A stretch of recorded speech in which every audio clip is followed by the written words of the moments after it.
My favorite person on earth, Dr. Payal Kohli, joins us live again.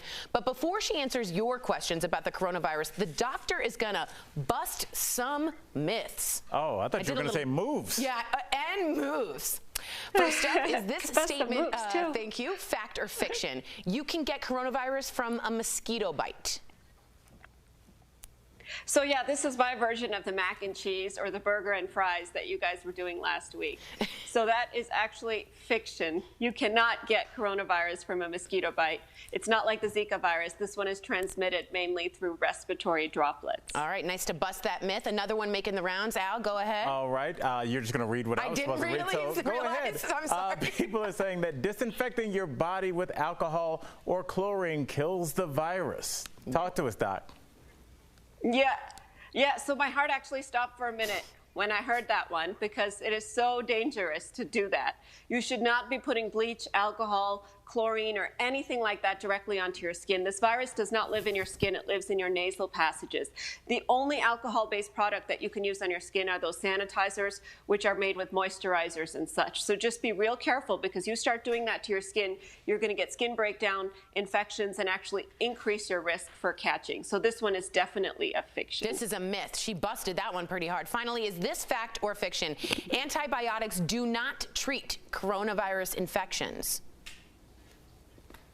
So this is a tricky one. It's actually a fact because antibiotics are designed to treat bacterial infections, not viral ones, and this is a viral one. But remember last week we kept hearing about azithromycin and hydroxychloroquine. Azithromycin is actually an antibiotic, but it's being used in COVID-19 not because of its antibiotic effects, but because of its anti-inflammatory effects. So even though it's a fact, antibiotics don't work, we are making an exception for azithromycin. When she talks like that, it's like, hey there, Doc. Yeah. Cool. Big words. All right. Let's get to some viewer questions because we got to hear from them. Greg says, I live in a small town, and it seems like big cities are being hit harder. So my friends and family don't really take it that seriously. What can I say to convince them that we need to do our part too? So, Greg, your town is actually the town I worry about most because it's those small embers at this point that are going to turn into the big fires. The firefighters are already fighting the fires in New York City and the other big places, but it's the small towns where we're not testing, we don't know how many cases there are, that are quickly going to spread. And this is what we're seeing in rural Idaho. And the problem is if something like this happens in your city, it's very quickly going to overwhelm the healthcare resources because there are fewer resources. So make sure you talk to your friends about the fact that just because we haven't tested and we don't know doesn't mean it's not there, and those embers could turn into a fire very quickly. All right, nice flame metaphor. Hillary is worried about her 7-week-old newborn. She asks if getting an air purifier will help keep her and her baby safe. So, Hillary, a lot of people have been asking about air purifiers, and there's special HEPA filters that can actually filter out viral particles. Having said that, however, we don't think it's going to be particularly effective in stopping transmission because we know the main mode of transmission is through direct person-to-person contact, not through the ventilation system and things like that. So it may be helpful for your baby if they have other respiratory diseases like asthma and things like that because it does purify the air, but not with respect to COVID-19. Awesome. All right. Like Gabriel is asking a question that I honestly have myself, and I think everybody does.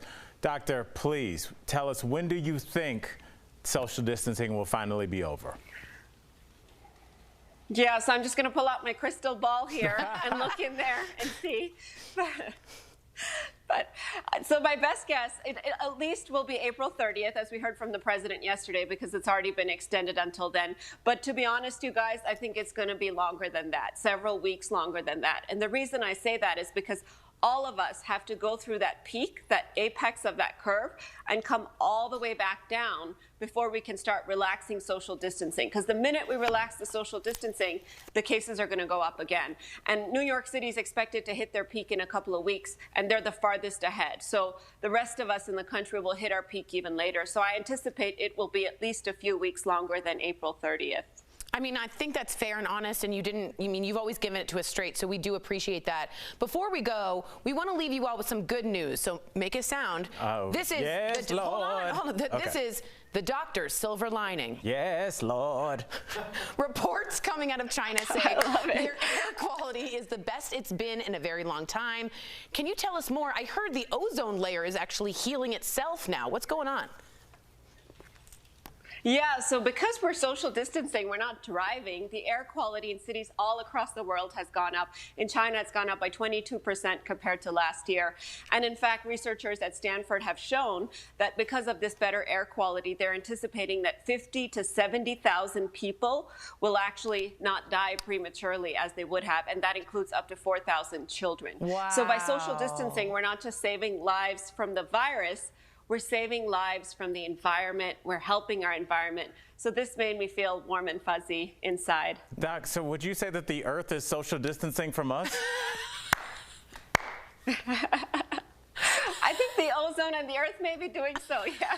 It's going to become a trend, the social distancing. Oh, man, the Earth's like, yo, bye. 6 feet, y'all. Oh, my gosh. Thank you again, Dr. Kohli. You will be back tomorrow, and happy Doctor's Day. We love seeing you. If you do have a question about coronavirus you want answered by the doctor, please write to us on our social media. You can also email info@dailyblastlive.com. And if you want more information about the coronavirus, go to cdc.gov or the World Health Organization's website.